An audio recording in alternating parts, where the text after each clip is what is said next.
This is a bit of an emergency pod here, obviously. The greatest college football coach in the history of our sport just retired, Nick Saban. And that's where I start. I don't think that there's any question. There's no doubt in my mind and many others, and there certainly shouldn't be. He is the greatest to ever do it. 7 titles, most all time, 6 at Bama, 1 at LSU, reached number 1 in the AP poll for 15 straight seasons. He only coached 17 seasons at Alabama. 15 straight years he reached number 1 in the poll. That's crazy. That is crazy. And all I can say is congratulations, because he went out on his own terms, at least. He went out with a team that he clearly loved and talked about with great praise and admiration, almost as a proud father this year in terms of how much this team grew. But this man is the greatest coach in the history of our sport. We're never going to see this again. Now, for a lot of different reasons. Yes, the landscape is going to be changing, and I don't think it's going to be possible to dominate to the degree that Alabama just dominated over the last 17 seasons.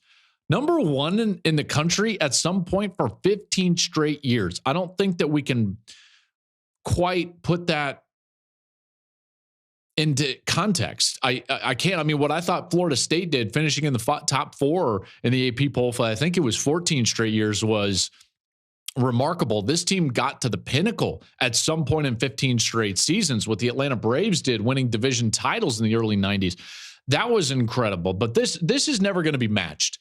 Never going to be matched.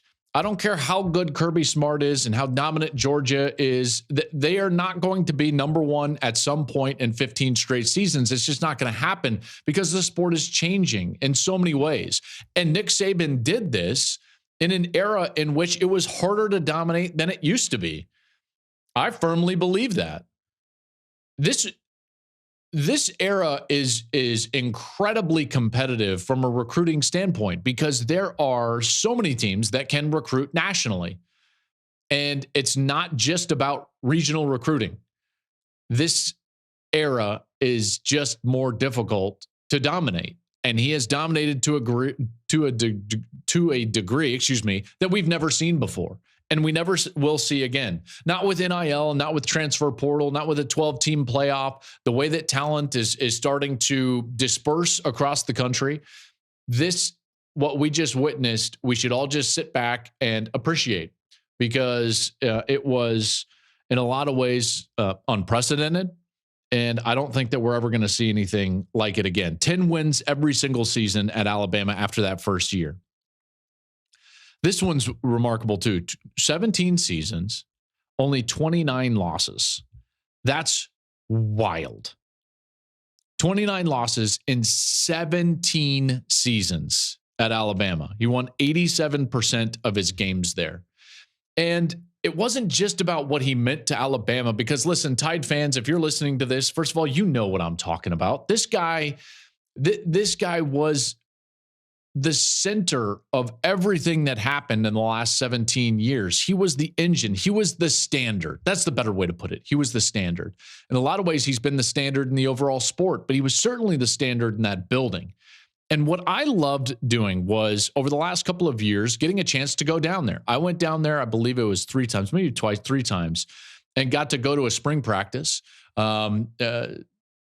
Didn't sit with Nick, but met him in person, because I wanted to meet him in person before we covered the game against Texas. So I went down to Tuscaloosa in the spring before the fall that they were going to travel to Texas. I knew we were going to have that game in the non-conference. I did not want him to not know who I was, or I just wanted to make it a more comfortable week for our production meeting. So I flew to Tuscaloosa. I went to spring practice to meet him, to watch everybody down there. Will Anderson was incredible. Bryce Young was incredible. I was just blown away by the organization, and everybody that I talked to down there on that visit said the exact same thing. If you don't love ball, if you don't want to come here and really work, if you don't love this, then this ain't for you. And that standard was set by Nick Saban.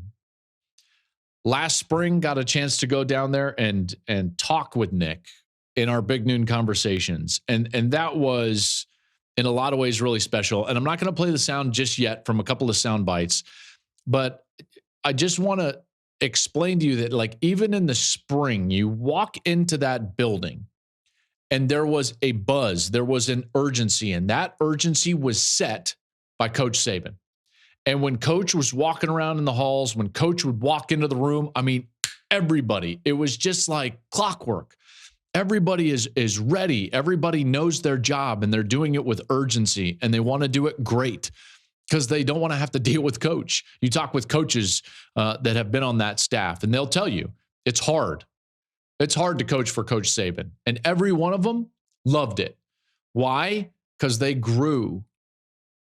Because growth is hard. This is what I don't believe we have a lot of in our current society. We have a lot of coddling in our current society.